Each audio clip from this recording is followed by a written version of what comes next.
David Chen stared at the holographic projection floating above his aunt's antique desk, trying to process the impossible information it displayed.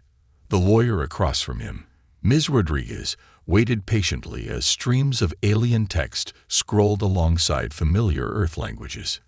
"This can't be right," David finally managed, running a hand through his disheveled dark hair. Aunt Sarah was a botanical researcher. She studied rare orchids in South America. She wasn't some interstellar business mogul. Ms. Rodriguez's expression remained professionally neutral. "Your aunt maintained that cover story for over 30 years, Mr. Chen. In reality, she was one of Earth's first contactees and helped establish the initial trade routes between our world and the Centauri Alliance. Everything you see here, the company, the assets, the diplomatic responsibilities, it's all part of your inheritance." David leaned back in the leather chair, his mind reeling. 3 days ago, he'd been teaching high school physics, trying to spark an interest in science among teenagers more interested in their neural implants than Newton's laws. Now he was being told he owned a company that traded between stars. There has to be some mistake. Why would Aunt Sarah leave all this to me? Why not someone more qualified? The words felt bitter in his mouth, but they needed to be said. "Because, Mr. Chen, your aunt saw something in you that you perhaps don't see in yourself." Ms. Rodriguez tapped the desk, and a new hologram sprung to life, a recording of his aunt. Sarah Chen looked exactly as David remembered her from his childhood visits, sharp-eyed, silver-haired, with that slight smile that always made him feel like she knew something he didn't. "David, if you're watching this, then I'm gone, and you're about to inherit both a great opportunity and a serious responsibility." The recording smiled warmly. "You're probably wondering why I chose you. The answer is simple. You have the same thing I had when I first met the Centauri: curiosity without fear, compassion without weakness, and most importantly, the ability to see beauty in differences." David watched, transfixed, as his aunt's recording continued. "The company, Chen Interstellar Trading, is more than just a business.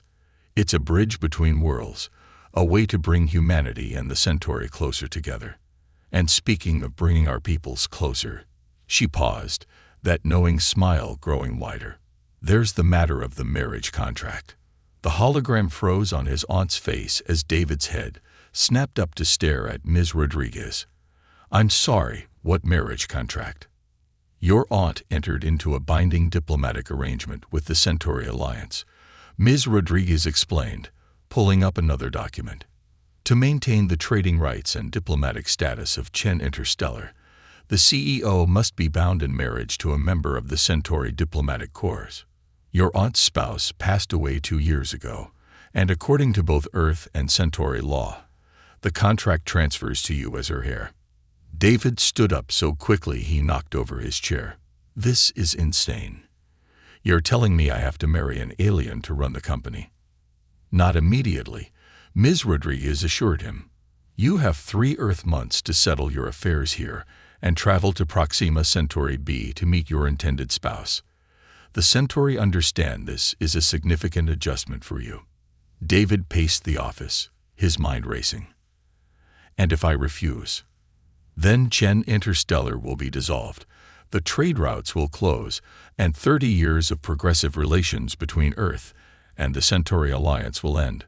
Ms. Rodriguez's voice was gentle but firm. "Your aunt believed this wouldn't be just a diplomatic marriage, David. She spent years working with the Centauri to select a compatible match for you." David stopped at the window, looking out at the Seattle skyline. Somewhere up there, beyond the eternal cloud cover and the atmosphere, ships bearing his family name were flying between the stars. His aunt, the woman who had encouraged his love of science, who had always told him to look beyond the obvious, had built something extraordinary. And now she was trusting him to carry it forward. He turned back to Ms. Rodriguez. "Tell me about them. The person I'm supposed to marry." The lawyer smiled for the first time since their meeting began. "Their name is Dyroth. They're a xenoanthropologist, specializing in human culture and society. According to your aunt's notes, they share your passion for education and cross-cultural understanding. David sat back down, his legs feeling weak.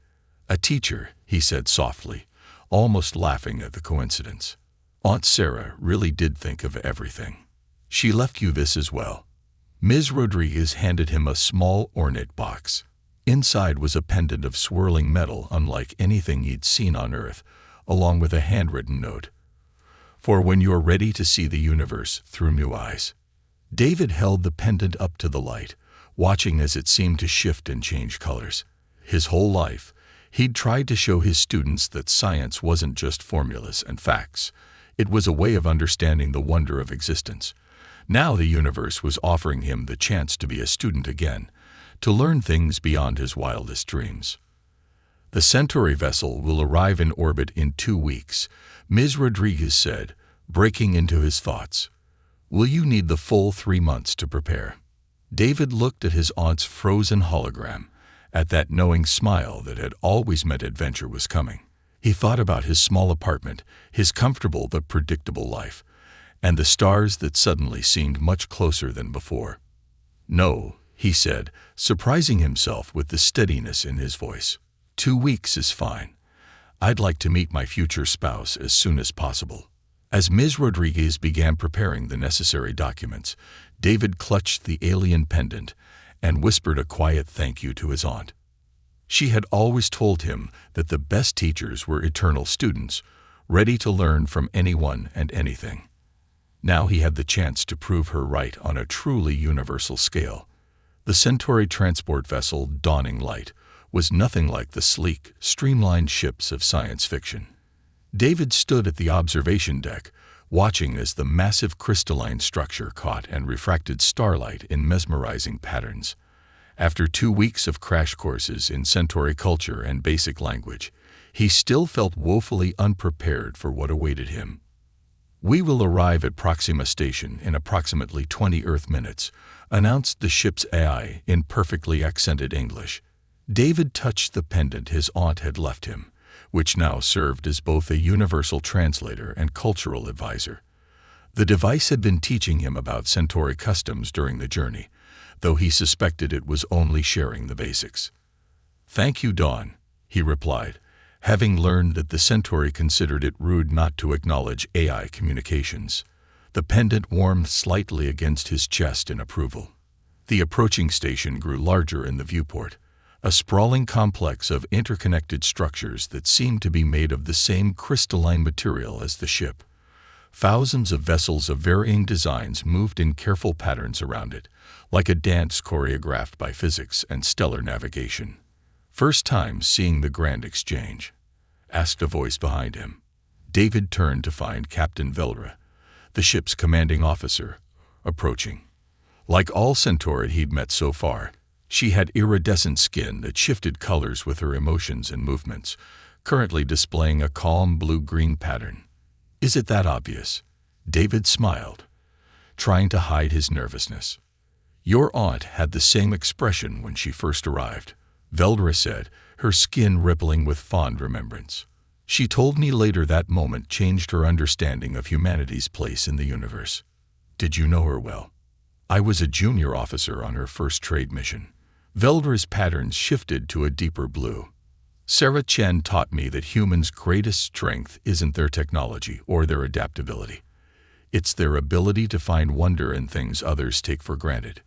Before David could respond, the ship's AI announced their final approach. Through the viewport, he watched as they glided into a massive docking bay that could have housed several Earth football stadiums.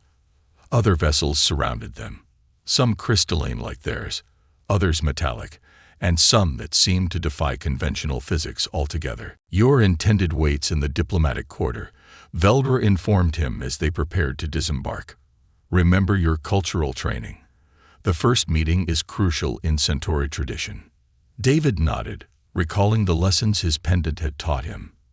He had to approach from the correct angle, maintain proper distance, and most importantly, control his emotional reactions. Centauri were empaths, not mind readers, but highly sensitive to emotional states. His aunt's notes had emphasized how this shaped their entire society. The station's interior was a marvel of organic architecture and advanced technology. Corridors shifted and reformed as needed, guided by the station's AI to optimize traffic flow. Living plants grew along the walls, serving both aesthetic and practical purposes in the station's ecosystem. David followed Velera through this ever-changing maze, trying to maintain his composure as each new sight threatened to overwhelm him with awe. They finally arrived at a garden-like chamber where several centauri waited. David immediately recognized Zeroth from the holographic briefings. They stood slightly apart from the others, their skin displaying the subtle pattern variations that indicated both scholarly profession and diplomatic rank. Following protocol, David stopped at the prescribed distance and performed the greeting gesture he practiced countless times during the journey. "I bring greetings and hopes for understanding," he said in careful Centauri, the pendant warming to indicate he pronounced it correctly. Xyrath's skin rippled with approval and something that might have been relief. They responded in perfect English. "Your greeting honors us, David Chen. Your aunt spoke often of you." David blinked in surprise, not just at the flawless English, but at the mention of his aunt. "You knew her. She was my mentor in understanding human culture," Xyrath explained, their skin patterns shifting to show respect and sadness. "When she proposed this arrangement, I agreed not just for diplomatic reasons, but because she helped me see the beauty in humanity's wonderful chaos." The other centauri withdrew discreetly, leaving David and Xyrath to talk. They moved to a sitting area where the plants seemed to respond to their presence, shifting to provide shade and privacy. "I should admit something," Xyrath said after they were seated. "I've been studying your teaching methods, the way you explain complex concepts through relatable examples. It's fascinating, so different from our structured approach." David felt his face warm. "You've watched my classes. Your aunt shared recordings. She was particularly impressed with your lesson on quantum entanglement using dance partners as an analogy." Xyrath's skin displayed patterns David's pendant identified as academic excitement. "It inspired me to revise how we teach human concepts to Centauri students." "I'd love to learn about your teaching methods too," David said, genuinely interested. "Maybe we could find ways to combine our approaches." Xyrath's patterns shifted to show pleased surprise. "Most humans I've met want to discuss trade agreements or technology exchanges first." "Well," David smiled, relaxing for the first time since arriving. "I'm a teacher first, accidental CEO second, though I suppose I should learn about both." "Perhaps we can teach each other," Xyrath suggested, their patterns showing what the pendant translated as hopeful anticipation. "Your aunt believed that true understanding between our peoples would come not through trade or diplomacy, but through learning to see the universe through each other's eyes." David touched his aunt's pendant, understanding now why she'd chosen those particular words in her note. "I'd like that," he said softly, "though I have to warn you, human students can be rather unpredictable." "Good." Xyrath's skin rippled with what David was starting to recognize as amusement. Predictability is highly overrated in both teaching and diplomacy. As they continued talking, David felt his earlier nervousness fading. This wasn't just a diplomatic arrangement or a business necessity. It was a chance to learn and teach on a scale he'd never imagined. His aunt had known exactly what she was doing, setting up this particular match. But as they discussed cultural exchange programs and educational initiatives, David couldn't help noticing the occasional worried glances from the station's security personnel, or the way Xyrath's patterns sometimes shifted to show concern when certain topics came up. There was something else going on here, something beyond simple cultural exchange and trade agreements. He had a feeling his aunt had known about that too. 2 months into his new life on Proxima Station, David was finally starting to feel like he understood the rhythm of interstellar commerce. He sat in what had been his aunt's office, now his, reviewing trade reports, while Xyrath analyzed cultural exchange data at a nearby desk. The walls shifted between transparency and opacity as passing ships cast their shadows, creating an ever-changing light show that still managed to distract him. "Something's wrong with these numbers," he muttered, more to himself than to Xyrath. His aunt's pendant warmed against his chest, its way of confirming his suspicions. Xyrath's skin rippled with interest as they looked up. What kind of wrong? The quantum-encrypted verification codes for these shipments. David pulled up several holographic displays, spreading them out in the air between them. They're perfect. Too perfect. Xyrath moved closer, their iridescent patterns shifting to analytical mode. "Explain." "It's like handwriting," David said, falling into his teaching habits. "Everyone has slight variations, tiny inconsistencies. But these," he highlighted several strings of code. "They're identical down to the quantum level. That shouldn't be possible unless someone has found a way to duplicate quantum signatures," Xyrath finished, their skin flickering with alarm patterns. "But that would mean someone's been counterfeiting our security protocols." David sat back, running a hand through his hair. "How long has this been going on?" The pendant at his chest grew warm again, and a new holographic window appeared. David recognized his aunt's encryption style. She'd left him another message, one that had been waiting for very specific keywords to trigger it. Sarah Chen's familiar face materialized in the air. "David, if you're seeing this, you've noticed the discrepancies in the quantum signatures. Good. Your attention to detail was always one of your strongest traits." She smiled, but it didn't reach her eyes. "What you've discovered is just the surface. There's a group within both human and Centauri governments that believes our peoples are growing too close, too quickly. They call themselves the Stellar Sovereignty Coalition." David and Xyrath exchanged glances as the recording continued. "They've been working to subtly sabotage our trading relationships, introducing small problems that could grow into diplomatic incidents.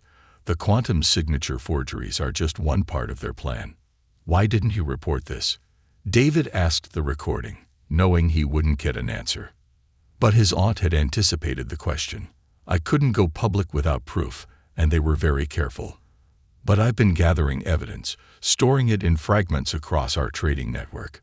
You'll find the first piece hidden in the educational exchange protocols, somewhere a bureaucrat would never think to look." The recording flickered.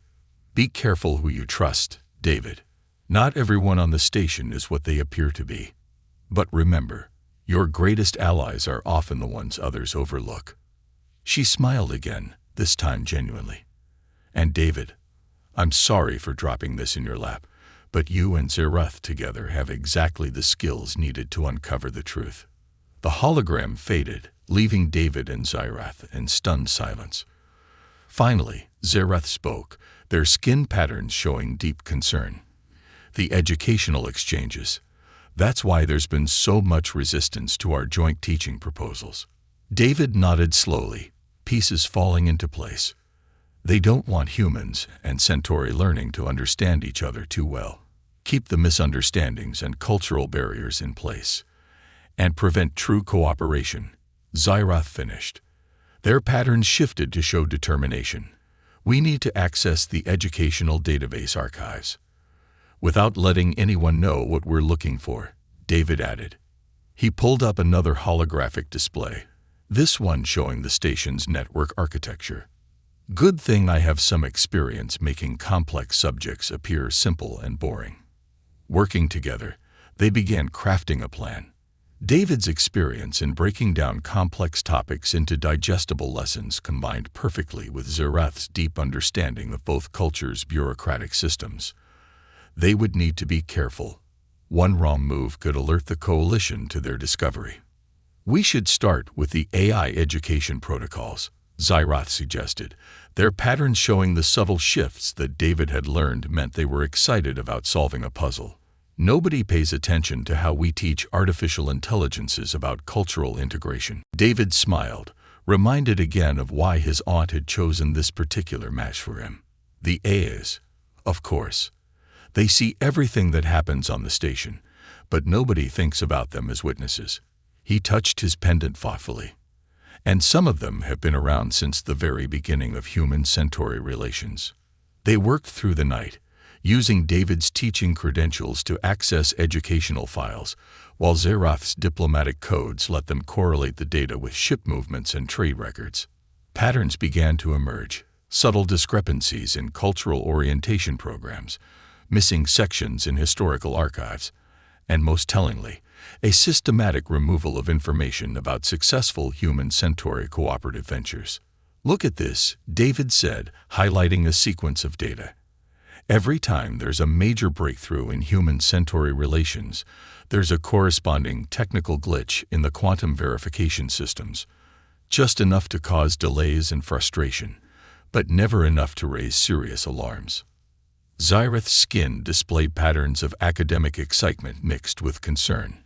"And here, the cultural exchange programs that show the most promise are consistently underfunded or reassigned to less effective departments, creating friction and mistrust without any obvious sabotage," David murmured.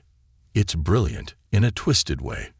Like a virus that doesn't kill its host, just keeps it sick enough to stay isolated." A soft chime interrupted their investigation. The station's day cycle was beginning, and soon the office would be full of legitimate trading activity. They quickly encrypted their findings, hiding them within routine educational update packages. "We'll need help," Xerath said as they prepared to return to their regular duties. "But your aunt was right. We can't know who to trust." David thought about Captain Velera, about the station's AS, about all the beings who had worked with his aunt over the years. "Maybe," he said slowly, "we don't need to trust everyone. We just need to help them trust each other." Xerath's patterns showed curiosity. "What are you thinking?" "We're educators, right?" David smiled, a plan forming in his mind. "So let's educate. But this time, our lesson plan might just save everything my aunt worked for." As the office began to fill with the day's business, David and Xerath shared a look of understanding. They had found their first piece of evidence, but the real challenge lay ahead.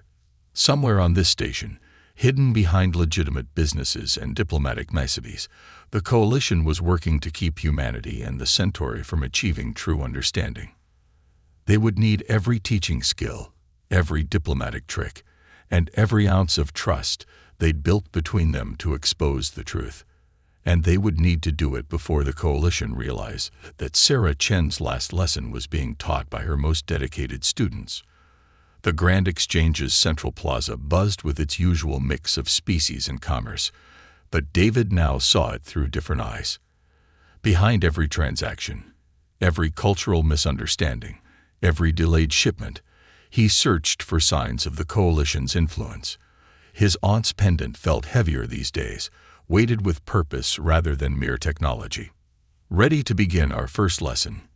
Xerath asked, their skin showing the subtle patterns that David had learned meant both excitement and anxiety.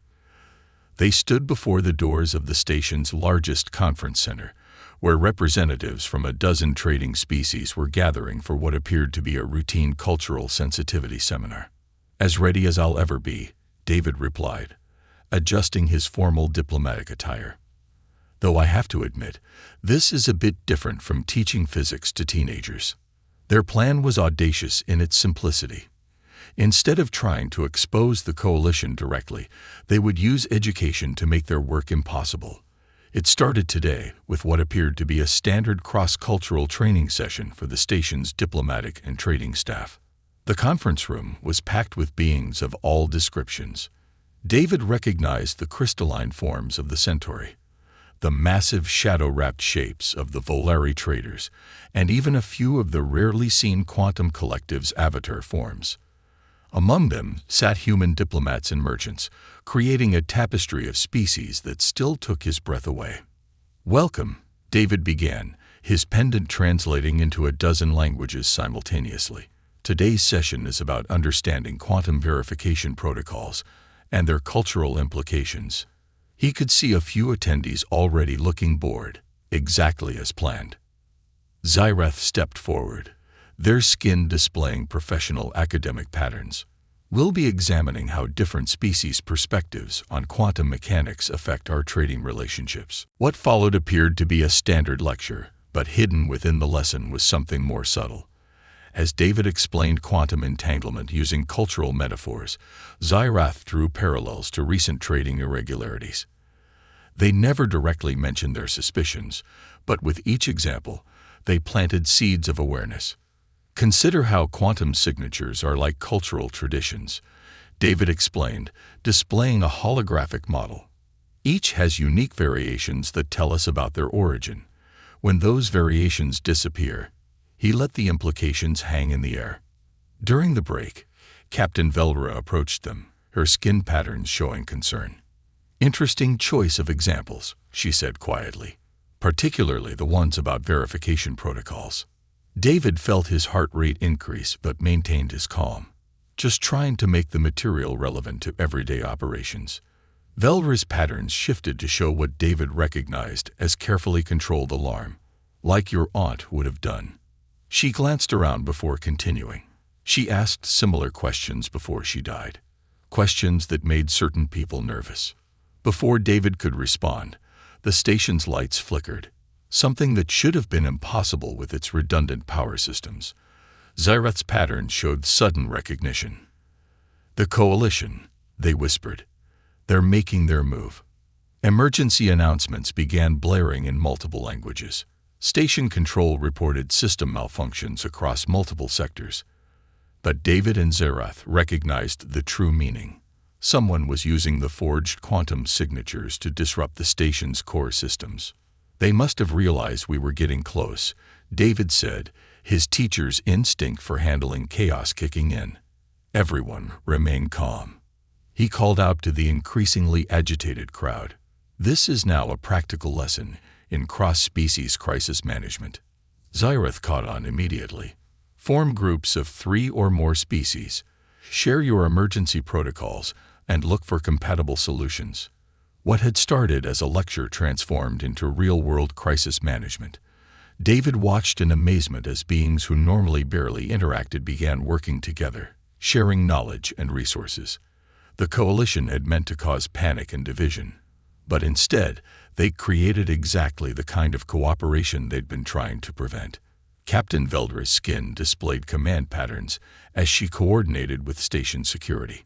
Multiple unauthorized access attempts detected in the primary computer core. They're trying to corrupt the station's AI network. "The AIs," David breathed, remembering their earlier discovery. He touched his pendant. "They're trying to erase the evidence before we can find it all." But the Coalition hadn't counted on one thing: the relationships that had already begun forming in that conference room. As alerts blared and systems flickered, David saw human traders working seamlessly with Centauri engineers. Volare shadow tech interfaced with human computers. The Quantum Collective's avatars linked with station systems to counter the cyber attacks. "They wanted to keep us divided," Xirath said, their patterns showing fierce pride. "But look, real understanding can't be stopped once it starts." David grabbed Xirath's hand, an intimate gesture by Centauri standards, but one that felt right in the moment. "We need to get to the computer core. All the evidence my aunt collected, everything we found. It's in danger." "Not alone," Velra interrupted. "I've contacted other captains who knew your aunt. We've suspected something like this might happen." Her pattern showed grim determination. The Coalition isn't the only group that's been preparing. As they rushed toward the computer core, followed by a diverse team of allies, David thought about all the lessons he taught about cooperation and understanding. Now those abstract concepts were becoming reality in the most crucial way possible. The station shuddered as another system crashed, but David smiled. The Coalition had made a crucial mistake. In trying to prevent understanding between species, they'd created exactly the crisis that would forge the strongest bonds. "Time for the final exam," he muttered, clutching his aunt's pendant as they approached the sealed doors of the computer core. Behind them lay the truth about the Coalition. Ahead lay a confrontation that would determine the future of human-alien relations. And this time, the whole station was ready to learn the most important lesson of all: that the greatest strength comes not from keeping species apart, but from bringing them together. The computer core of Proxima Station hummed with quantum processors and crystalline memory matrices, a perfect fusion of human and Centauri technology. As David, Zeroth, and their improvised team of allies approached the sealed doors, emergency lights cast strange shadows through the transparent sections of the station's walls. Multiple hostile programs detected in core systems announced the station's AI, its usual smooth tones showing signs of strain. Unknown entities attempting to purge historical records in trading databases. David touched his aunt's pendant, feeling its reassuring warmth. Dawn, this is David Chen. Initiate educational protocol Sarah Alpha 7. There was a pause, then the AI responded with what sounded almost like relief. Voice pattern and quantum signature confirmed. Protocol activated. Welcome, Professor Chen. The sealed doors slid open, revealing a scene of controlled chaos. Holographic displays showed cascading system failures as coalition agents, both human and alien, worked to destroy decades of carefully gathered evidence. But they hadn't counted on Sarah Chen's final failsafe. Your aunt, Zeroth said, their patterns showing dawning recognition. She coded parts of her evidence into the station's educational programs themselves. Hidden in plain sight, David nodded, moving to a central console. In the cultural orientation videos, in the trade regulation tutorials, in every lesson about cross-species cooperation. The coalition was so focused on looking for secret files, they never thought to check the public archives. Captain Veldra's security team moved swiftly to secure the room, but some of the coalition agents fought back with sophisticated quantum scrambling devices. The air filled with the sharp ozone smell of disrupted electronics. We can't let them destroy the evidence, one of the coalition leaders snarled. A human woman David recognized from trade negotiations. Everything we've worked for, maintaining the proper distance between species, keeping humanity safe from alien influence. Safe, David challenged, his teacher's instincts taking over, or isolated, afraid. Is that really what humanity needs to be? He gestured to their diverse group of allies. Look around you. Look at what we can accomplish together. Zeroth stepped forward, their skin displaying patterns of both authority and compassion. Your fear is understandable. Change is difficult. Integration between species even more so. But look at what fear has driven you to. Sabotage, forgery, the betrayal of everything our peoples have built together. As they spoke, David and the quantum collective avatars worked to counter the coalition's attacks on the system. Years of evidence began flowing across screens, altered trade agreements, manufactured cultural incidents, carefully orchestrated misunderstandings. My aunt saw this coming, David said, his fingers flying across the holographic interface. She knew someone would try to keep humanity and other species from growing too close. That's why she didn't just gather evidence. She created a lesson plan for the future. The station's AI voices spoke in unison, a harmony of digital consciousness. Educational protocol Sarah Alpha 7 complete. Distributing archived records to all member species' secure networks. The coalition agents realized too late that their defeat had been coded into the station's educational system from the very beginning. Sarah Chen hadn't just collected evidence of their activities. She turned it into a lesson about cooperation that would be impossible to erase. It's over, Captain Veldra announced, her skin displaying victory patterns. Coalition members are being identified and detained across multiple systems. Your organization's efforts to keep our peoples apart have failed. The human coalition leader laughed bitterly. Failed. Look at you all. Humans adopting alien gestures, Centauri speaking like humans, species mixing and changing. How long before we lose what makes us unique? That's what you never understood, David said quietly. Understanding each other doesn't mean losing ourselves. Every good teacher knows that learning about others only helps us better understand who we are. Zeroth's patterns shifted to show agreement. In all my studies of human culture, I've never seen anything to suggest that humanity becomes weaker through connection. If anything, it's your greatest strength. As security forces led the coalition members away, David felt the weight of the past months lifting. He looked at the diverse group of beings around him, humans, Centauri, Volari, and others, all working together to restore the station's systems. So, Xyrath said, their patterns showing both amusement and affection. Was this a sufficient lesson in cross-cultural cooperation?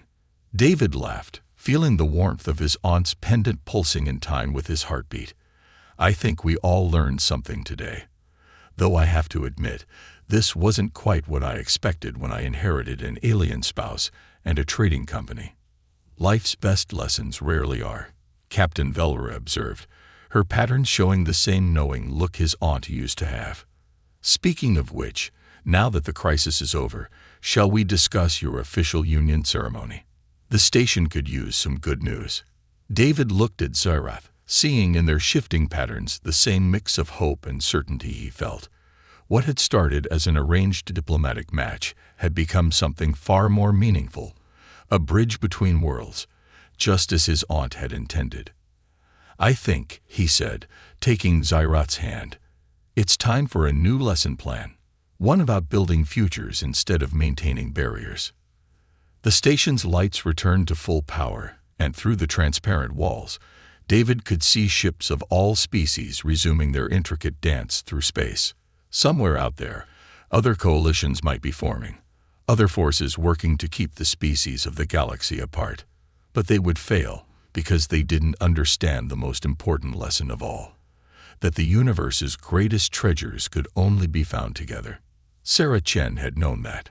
She'd turned her whole life into one last lesson for humanity and its alien allies. And now, as David stood among the beings he'd come to call friends, he finally understood what his aunt had meant about seeing the universe through new eyes. The future would bring challenges, misunderstandings, and conflicts, but it would also bring opportunities to learn, to grow, and to build something greater than any single species could achieve alone. And that was a lesson worth teaching to the stars themselves.